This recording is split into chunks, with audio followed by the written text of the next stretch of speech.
Hello, everyone, and welcome. Today, I'm pleased to be joined by Doni Whitsett, who will be speaking to us about what makes cult members vulnerable to sexual abuse. Thank you, Doni. You're welcome. Well, hello, everybody, and thank you so much for having me and to speak to you on this very important topic, sexual abuse in cults.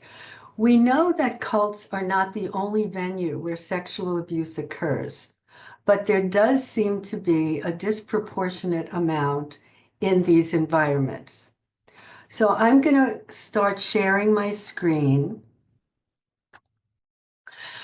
So the question I've been asked to discuss today is what makes cult members particularly vulnerable to sexual abuse? And the overall answer is that there are many variables within the community that converge in a perfect storm to allow the behavior. In other words, the socio-cultural context is conducive. Sexuality can be one of the most joyful experiences of human life, but because of that, it can be manipulated in the hands of immoral and ruthless people.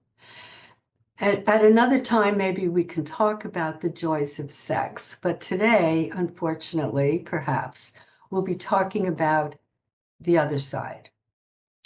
So I've divided this talk into 3 sections, as you can see.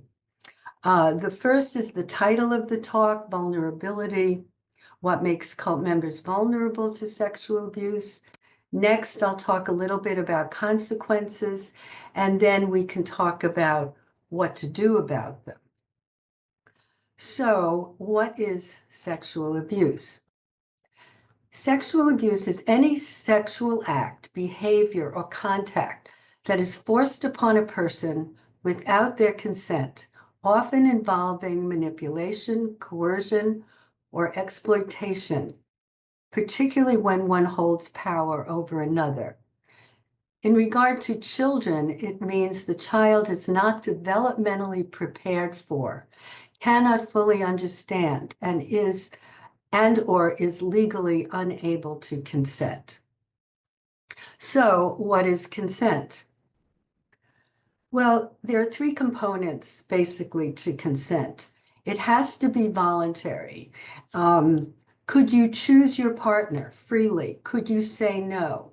What were the repercussions? Were there punishments if you didn't comply? And the next is knowledge. One has to have enough knowledge about sex to give consent. And of course, the person has to be at the legal age of consent. So let's talk about the socio-cultural context that makes members particularly vulnerable. Because sex is so powerful, it's a perfect tool to use to control and manipulate people. At one end of the continuum are the groups that suppress all aspects of sexual expression. At the other end are the groups in which people are encouraged, in fact, fostered to have sex with other members indiscriminately. Either way, though, all choices are circumscribed. People are told who they can have sex with, what they can do, when, where, why, and how. In other words, people don't have any agency. Expectations for sexual behavior in any group depends on the type of group.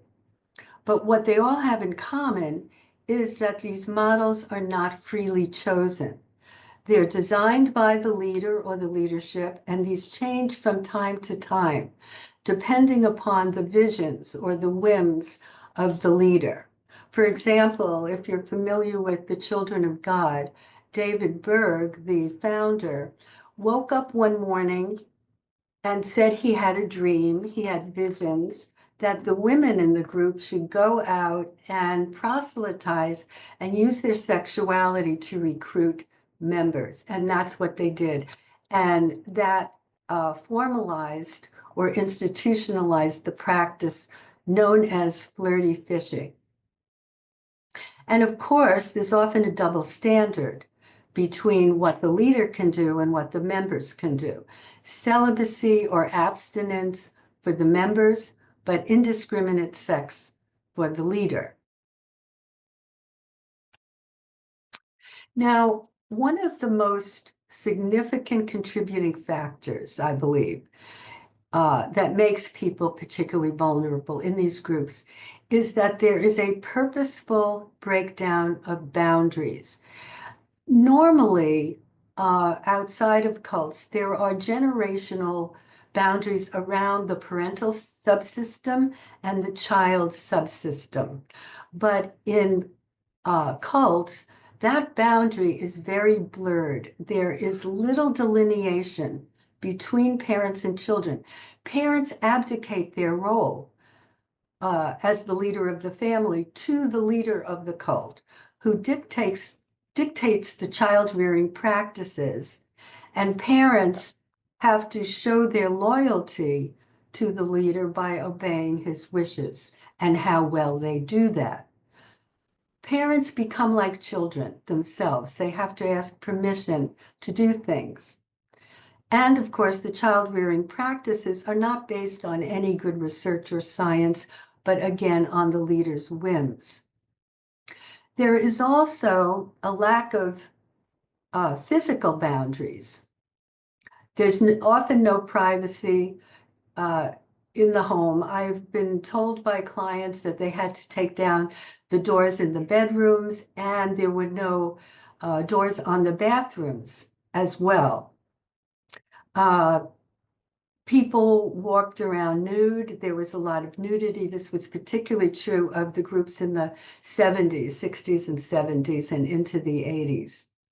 And of course, where there is sexual abuse, there is a violation of the actual physical boundary of the body of the victim.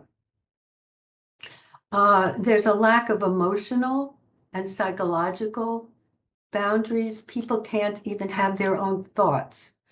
There are always confession-type rituals. They have to confess their doubts and expose their most intimate sexual behavior in these confession rituals.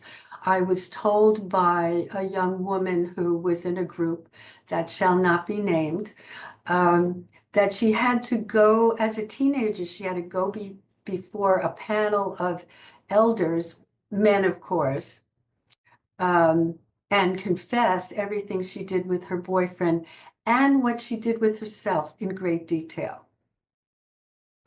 And with communal living, adults are often changing partners, there's intermarriage, and there's a generalized sexualized atmosphere that is very conducive to crossing the line. Now, there are many manipulation tactics, and you may be familiar with Robert J. Lifton's work that he did on the American POWs in World War II.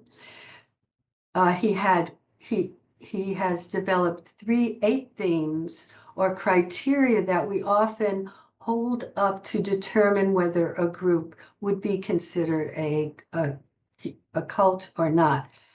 Hassan's model, Steve Hassan's BITE model, can be subsumed into these criteria, if you will.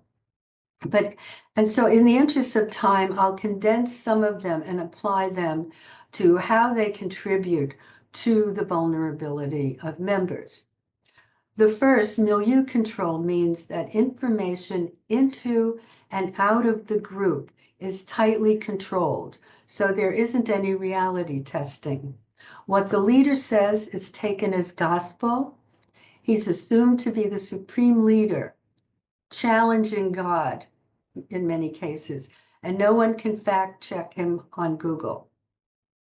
You know, I wanted to stop a moment and say there are lots of different types of groups, and so when I say the guru or the leader or whatever, please, you know, put that into your own frame of reference, okay?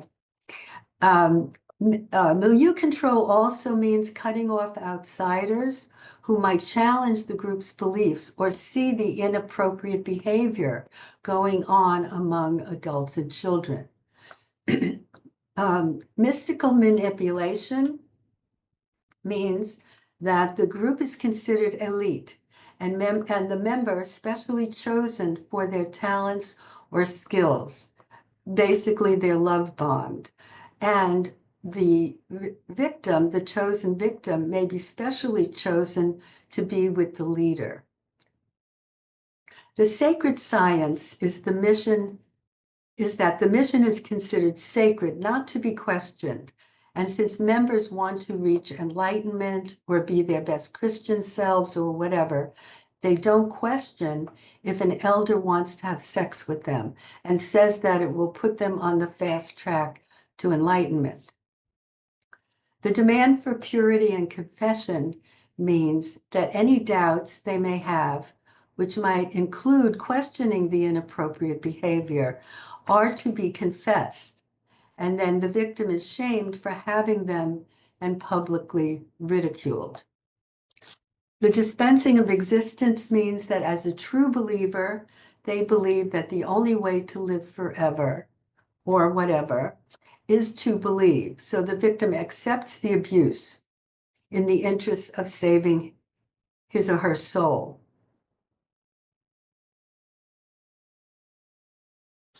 Members are particularly vulnerable when they are sought out by the elders or the leader for special attention. They may be told they're being initiated into the inner circle and given special knowledge with special rituals, which include sex. This was, of course, the case with the Nexium girls, if you know that case, in which certain members were chosen to be in an inner circle and initiated in it by being branded. And that's, that's been the Keith Raniere's cult. People are told they're privileged to be spending so much time with the guru. I've heard of a case in which a guru had had a heart attack, and young girls, he was older, of course, in his 70s, I think, and girls were brought in, young girls were brought in to have sex with him in order to give him the energy to heal him.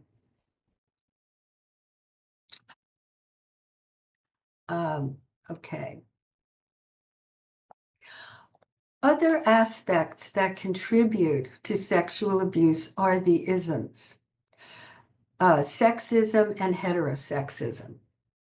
Heteronormativity is the norm. Same-sex relationships are prohibited. And this too is sexual abuse, in my opinion, not allowing people to be who they are. The rhetoric is especially loud in the Bible-based groups. So there's a lot of shame among queer people who are, of course, closeted. And this, of course, becomes a recovery issue. Sexism manifests in women having to be subservient to men, which may include giving in to sexual relations when they don't want to. And this tends to normalize marital rape. So now let's talk a bit about the consequences of sexual abuse. And as you can see, I've divided this section into the psychosocial, the psychological, the sexual, and the neurobiological. And of course, I can't cover everything, so I've had to select certain aspects to talk about. A major consequence psychosocially of being raised in a cult is that normal sexual development is derailed. It doesn't develop normally, naturally. There are often restrictions on relationships between boys and girls. People are punished for holding hands, talking to the opposite gender. I've heard of people being betrothed to someone before they have even had a conversation or held hands. So they don't get to explore their own sexuality and decide for themselves what their values are, how they want to express that sexuality, and how they want to identify. These are pretty much dictated by the leader or the group. Therefore, when people leave the group, there can be a delayed adolescence. They may engage in sexual experimentation in a kind of Rumspringa, if you're familiar with that term from the Amish. The Amish formalize that period. But people may then have many sexual partners, wanting to throw off the yoke of the cult restrictions, or they may not know how to date at all. They may lack the intimacy skills necessary to form and maintain attachments, because in cults, attachments are not fostered even between parents and children. They're discouraged because it dilutes the attachment to the leader and therefore weakens his or her control. Also, the lack of trust when people get out is a major impediment, unfortunately, to maintaining and forming relationships. Psychologically, one moment, I think I may have skipped one. Nope. No. Psychologically, when people get out, they exhibit the symptoms we associate with PTSD and complex PTSD. And I'll just pause here for a moment so you could take a look at that list. I'm sure these are familiar to you. If you're a survivor, you may have had them or have them now. If you're a therapist, I'm sure you recognize these in your clients.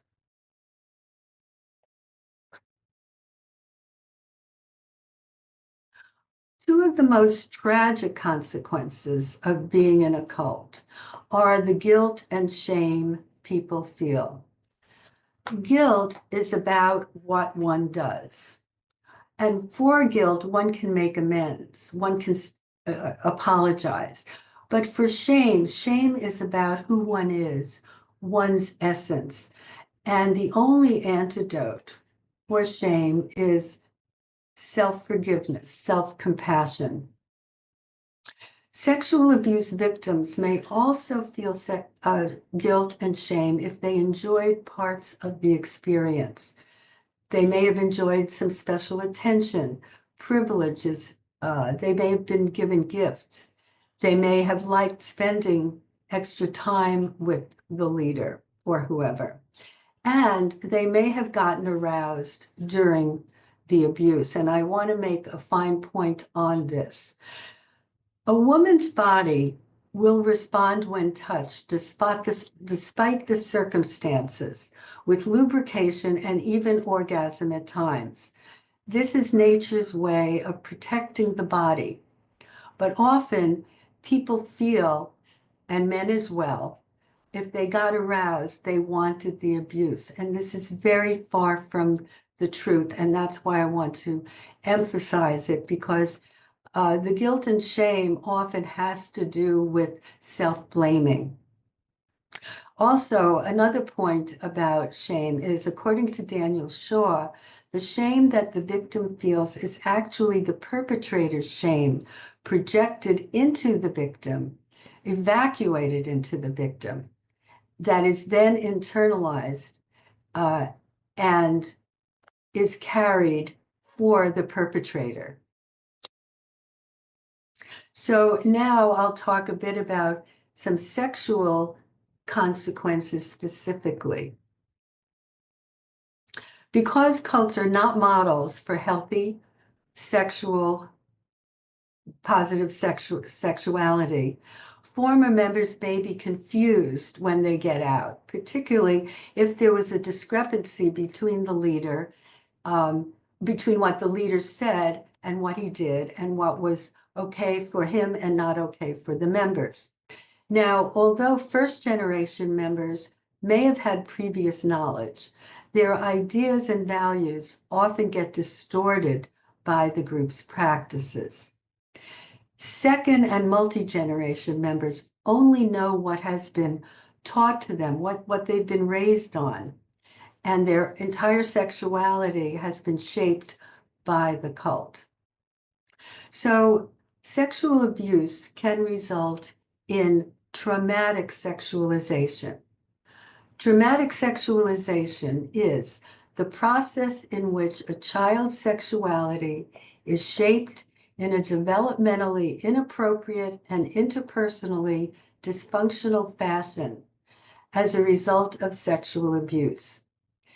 This shaping is thought to occur when a child is repeatedly rewarded for sexual behavior that is inappropriate for their level of development, when parts of the child's anatomy are fetishized, when a sexual response is evoked in the child, and when negative memories become associated with sexual activity.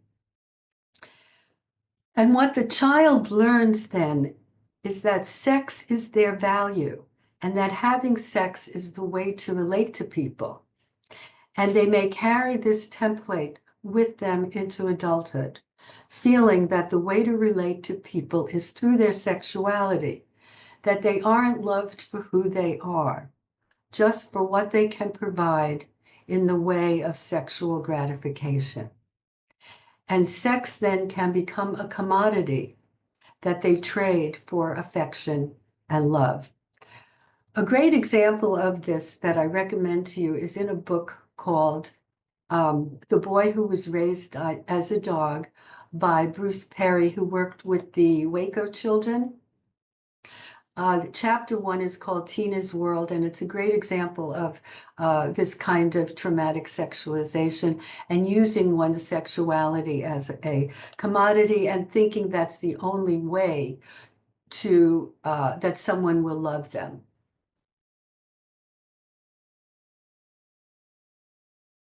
So healthy sexuality may be impacted by negative sexual experiences, especially as a child.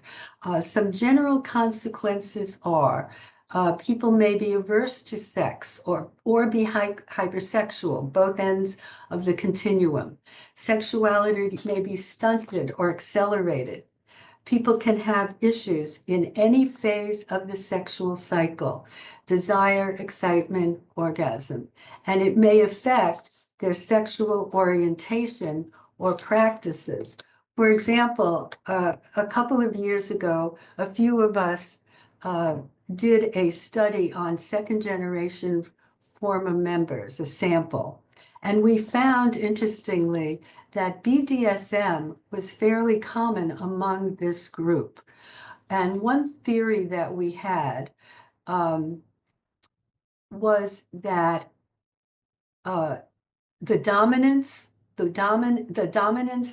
discipline, the submissiveness that young children experienced at the same time that they were experiencing puberty and sexual arousal, that all came together.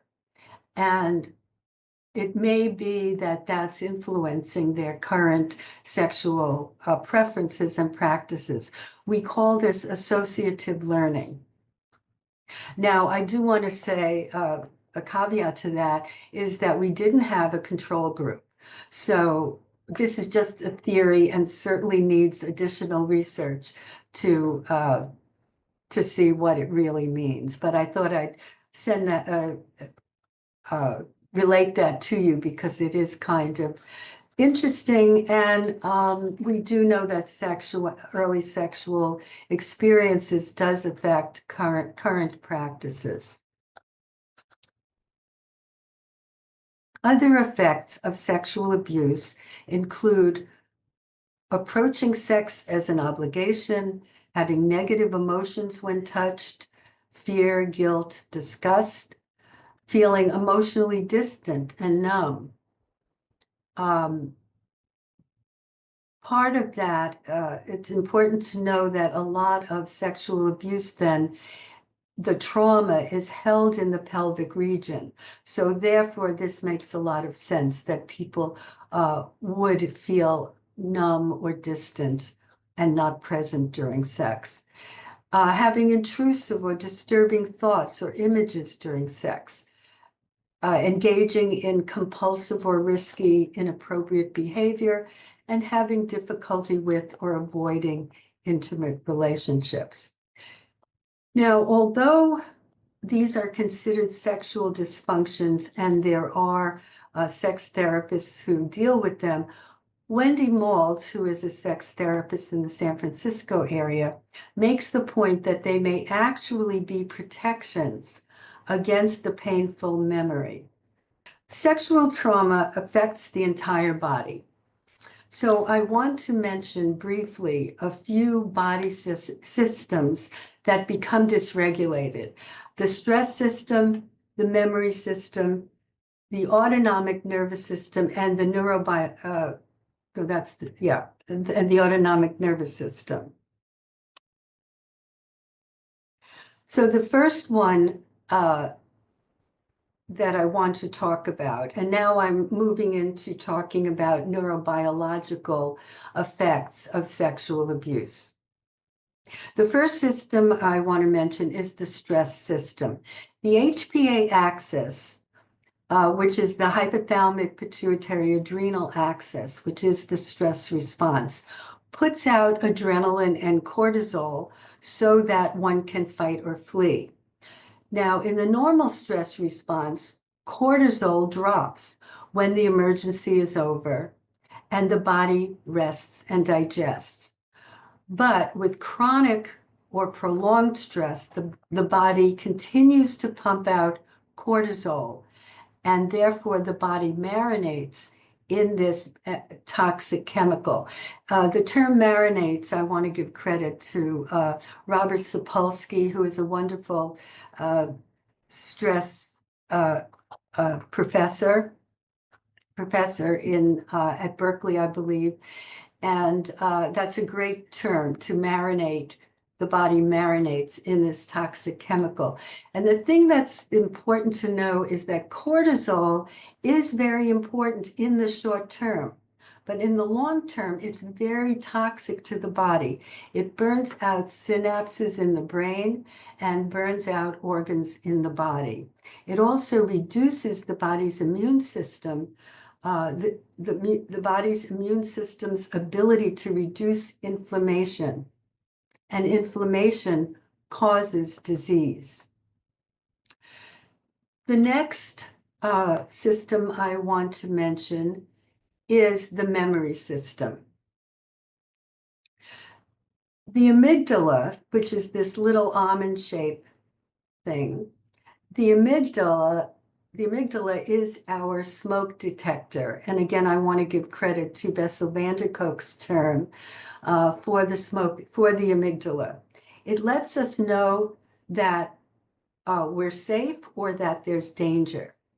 Now, in normal information processing, the amygdala sends the information up to the hippocampus, and then, if all is okay, the hippocampus puts the event into its context, into time and a time and space folder. It's like a filing cabinet, if you will.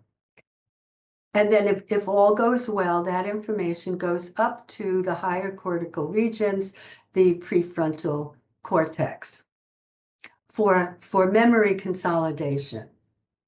However, during trauma, the amygdala puts out cortisol. Too bad, I don't know if you can see that. Yeah, the amygdala puts out cortisol, which shuts down the hippocampus.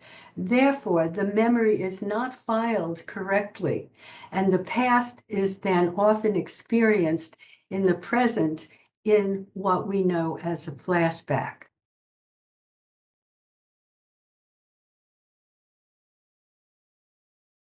So now I want to talk a bit about the neuroception system, the autonomic nervous system. This is another system that can get impaired in chronic abuse. Neuroception is the ability to detect danger and move towards safety. This process occurs below the level of consciousness. It's the job of our autonomic nervous system, the sympathetic branch for fight or flee responses, and the two branches of the parasympathetic branch for rest and digest. But when we can't connect for safety or fight or flee, we freeze, we dissociate.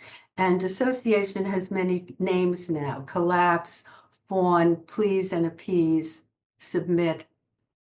And this relates to the polyvagal theory, which I don't have time to go into, although I'll be glad to do that in the Q&A if you want me to. But the point is that the traumatized brain is more likely to fall back on the oldest evolutionary strategies, not to social engage, not even necessarily, well, to either fight or flee, or to go all the way down the ladder to dissociation. And we do know that dissociation is often a very recognized symptom in PTSD. This is a nice graphic by Deb Dana, and again, I recommend her to you. She has simplified Stephen Porges's polyvagal theory more for therapist consumption, because he can get very technical. And she's used this very nice graphic, which my students loved to talk about, going down or up the ladder. So I recommend that to you. But after talking about all the consequences, the good news is that the brain remains plastic throughout life through two processes, one called neurogenesis and neuroplasticity. Neurogenesis means we are able to generate new neurons throughout life. And neuroplasticity means we can create and develop new neural networks throughout life as we learn and as we have new experiences. So that's the good news. So let's talk now a bit about healing. One of the worst things about sexual abuse is the lack of control over one's own sexuality. So my first suggestion is to claim or reclaim your own sexuality. What does that mean? It means embracing yourself as a sexual being, getting in touch with your sexual self, allowing yourself to take pleasure in your own body, and to engage in sexual activity with whatever partner you choose, without shame or guilt. But sexuality is a body response. You can't just think your way into it. You have to talk the language of the body, touch. So my next suggestion is self-pleasuring. I don't like the word masturbation. Self-pleasuring is much nicer. To own your sexuality, you need to get to know your own body. What gets your juices flowing? What you don't like, where your erogenous zones are. It's best to go exploring first by yourself rather than with a partner, so that you don't have to be concerned about another. I'm sorry, my cat just joined us. So that you don't need to be concerned about another person's needs or reactions. You should do this gradually. Before you start, create in your mind. One second, Sasha, you have to get down. You create in your mind a safe place, a place you've been to or one you can imagine. Then, if you get triggered, pull back, think of your safe place, and let the anxiety subside. Begin again when you're ready. Try to challenge any negative thoughts that might arise. I suggest Wendy Maltz's exercise is called Relearning Touch. And I've put her on, I've put the video reference on my reference page for you.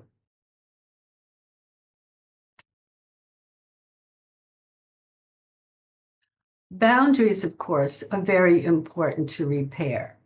Being raised in a cult means being part of the collective, the Borg, if you know my Star Trek reference. Children don't have a chance to develop their own boundaries, to know that the body belongs to them, especially if they were sexually abused. So learn to have a voice in sexual relationships. Learn to feel entitled to say no regarding sexual activity. You couldn't say no then, but you can say no now. Now, true consent is a boundary issue, of course. So I've put up this little cute little thing that I learned, a little anagram I learned from a sex shop.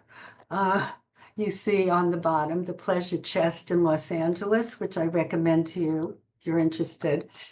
It stands for consent prize, freely chosen, reversible, informed, enthusiastic, not just, well, okay, I'll have sex with you if you want. No, enthusiastic consent to have sex. Specific and prior consent doesn't mean current consent.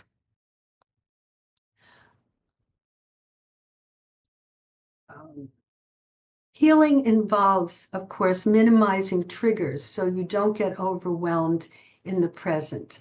Avoid a similar setting.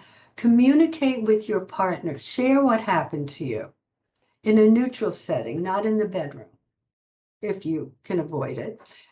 Set up a safe word to say that you want to pause, or a sign. Communicate with yourself also. Do some self-talk. That's very important. Reminding yourself that this isn't happening now.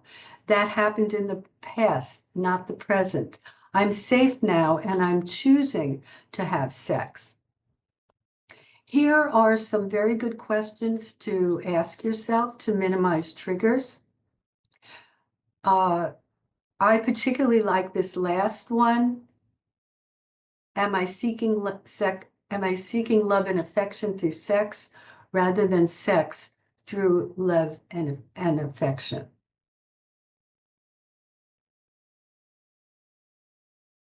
If you get triggered, though, during sex, stop, take slow, deep breaths, look directly at your partner, talk to your partner, increase the other senses, use grounding exercises, which you may be familiar with.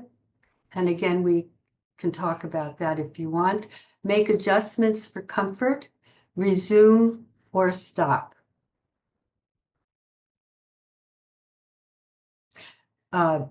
Basically, you're calming down the sympathetic branch of the nervous system and moving more into the more evolved branch of the parasympathetic nervous system.